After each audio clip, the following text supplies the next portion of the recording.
अलबेले किस्सों की दास्तां के सिलसिले शुरू हुए, बनके कहानियां कहानियां।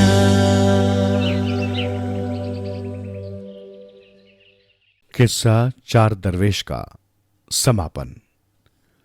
चौथे दरवेश की कहानी समाप्त हुई तो बादशाह आजाद बख्त ने कहा, ए दरवेशो, तुम चारों की दास्तानें सुनकर अब मुझे पूरा विश्वास हो गया कि ईश्वर अब मेरी मनोकामना अवश्य पूरी करेगा और जिस दुख और संताप के कारण मैं दुखी हूं वो मेरी आरज़ू जरूर पूरी होगी।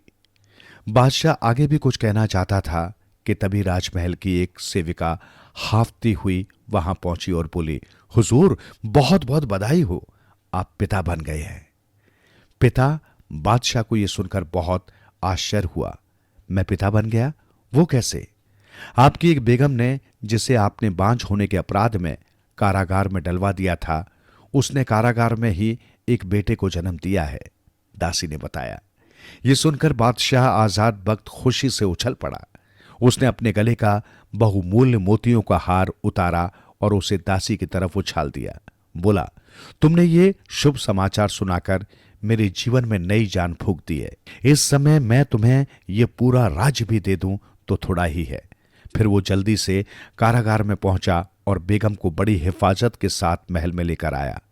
उसने नवजात शिशु को गोद में उठाया और उसे दरवेशों के सामने लाकर एक नर्म बिछौने पर लेटा दिया। बोला, आप लोगों का यहां आगमन मेरे लिए बहुत शुभ रहा है। आज मेरे मन की मुराद पूरी हो गई। मेहरबानी करके आप सब मेरे बेटे को अपना आशीर्वाद प्रदान कीजिए। चारों दरवेशों ने बालक का माथा पुचकारा और उसे आशीर्वाद दिया कि लंबी आयु मिले और वो हमेशा सुखी और संपन्न रहे। बच्चा पैदा होने की खुशी में नगर भर में जश्न मनाया गया। आजाद वक्त ने अपने खजाने का मुंह खोल दिया और गरीब और जरूरतमंदों को दोनों हाथों से धन लुटाया। कैदियों की सजाएं माफ कर दी ताकि वे अपने अपने घरों में जाकर इस खुशी में शिरकत कर सके। दरवेशों को विशेष सम्मान दिया और उन्हें उनके ठहरने के स्थान से बुलाकर एक बहुत ही बेहतरीन सजे सजाए कक्ष में ठहराया गया। उनके भोजन पानी की भी बहुत ही अच्छी व्यवस्था कर दी गई। समय हंसी खुशी के साथ बीतने लगा। फिर एक दिन महल की दासियां रोती पीटती बादशाह के पास पहुंची और बोली, हुजूर, गजब हो गया, हमारा नन्हा शहजादा न जाने कहां गायब हो गया है। ढूंढ से भी उसका पता नहीं चल पा रहा। यह सुनकर बादशाह आजाद बख्त घबरा गया और बोला, यह सब कब और कैसे हुआ? कहीं तुम लोगों की लापरवाही से हमारे किसी दुश्मन का भेदिया तो महल में नहीं घुस आया? नहीं हुजूर, किसी दुश्मन का कोई भेदिया तो नहीं आया। अलबत्ता शहजादे के कक्ष में एक बादल का टुकड़ा जरूर नजर आया था। उस बादल के टुकड़े के वहां पहुंचते ही हम लोगों को नींद आने लगी थी और हम सब बेहोश हो गई थी। जब आंखें खुली तो शहजादा वहां नहीं था। आजाद बख्त ने निराश भाव से दरवेशों की तरफ देखा और बोला, ए दरवेशों, मेरे बच्चे की सलामती के लिए खुदा से दुआएं मांगो, क्योंकि अब आप लोगों की दुआओं से ही कोई चमत्कार हो सकता है। और फिर एक और आश्चर्य हो गया। उसी शाम को नन्हा शहजादा अपने पालने में खेलता हुआ मिला। उसके गले में एक बहुमूल्य हार लटक रहा था। किसी को यह मालूम न हो सका कि शहजादा कहां गायब हो गया था और उसके गले में वो हार कहां से आ गया। अगले महीने चांद की पहली तारीख को शहजादा फिर रहस्यमय ढंग से गायब हो गया और शाम के समय स्वतः ही वापस आ गया। तब से हर महीने वो निश्चित तारीख को गायब हो जाता और फिर अपने आप लौट आता। इस प्रकार 2 वर्ष का समय बीत गया। अगली बार जब शहजादे के गायब होने का समय निकट आया तो दरवेशों ने आपस में मंत्रणा की और एक पत्र लिखकर उसे एक तावीज में रख दिया।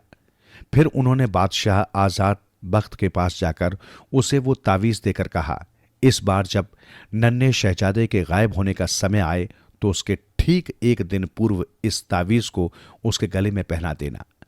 बादशाह ने वैसा ही किया।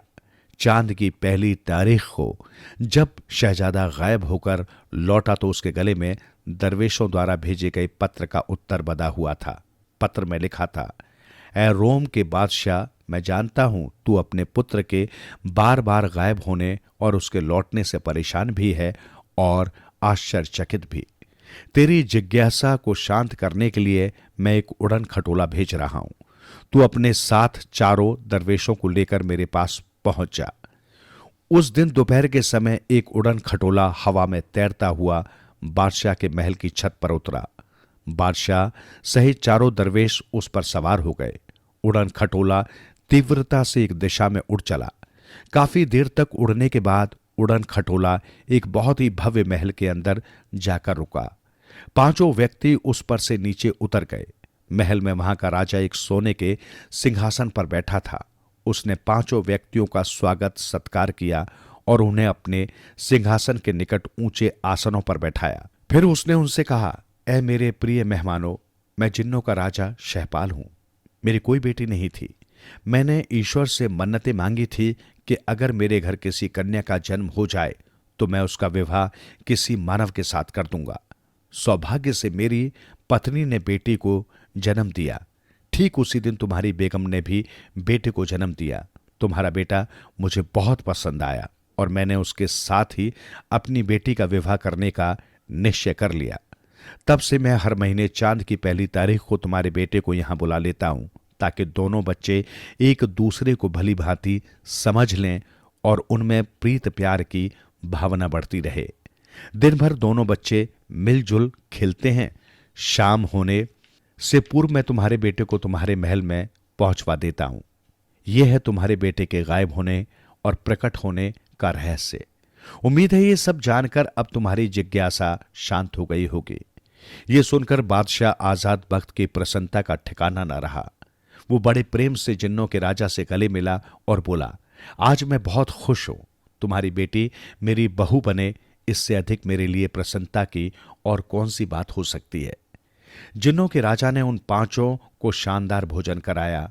भोजन के पश्चात जब वार्तालाप पुनः शुरू हुआ तो बादशाह आजाद बख्त और दरवेशों ने शहपाल को अपनी अपनी आप बीती सुनाई। सुनकर जिन्नों के राजा ने उसी समय संसार के सारे जिन राजाओं और जादूगरों को हाजिर होने का आदेश जारी कर दिया। जब वे सभी वहां पहुंच गए तो जिन्नों के राजा ने उनसे खोए हुए व्यक्तियों के विषय में प्रश्न पूछे।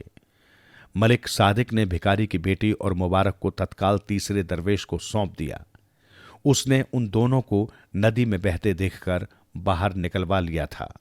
शहपाल के कहने पर दो अन्य दरवेशों के प्रियजन भी उन्हें सौंप दिए गए। केवल एक जादूगर ही ऐसा था जिसने आने से इनकार कर दिया था। उसे लाने के लिए शहपाल ने अपने जिन सेना को भेज दिया और उसे बलपूर्वक पकड़वाकर अपने यहां बुलवा लिया। जब उस जादूगर पर बल प्रयोग किया गया तो उसने स्वीकार कर लिया कि उसी ने दमश्क की शहजादी का रेगिस्तान से अपहरण कराया था।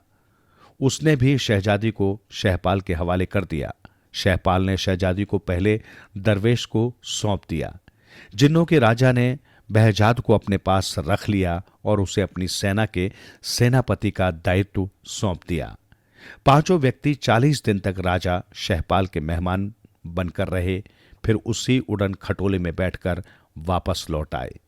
इस प्रकार सबकी मुरादें पूरी हो गई और चारों दरवेश खुशी खुशी अपने अपने देश लौट गए।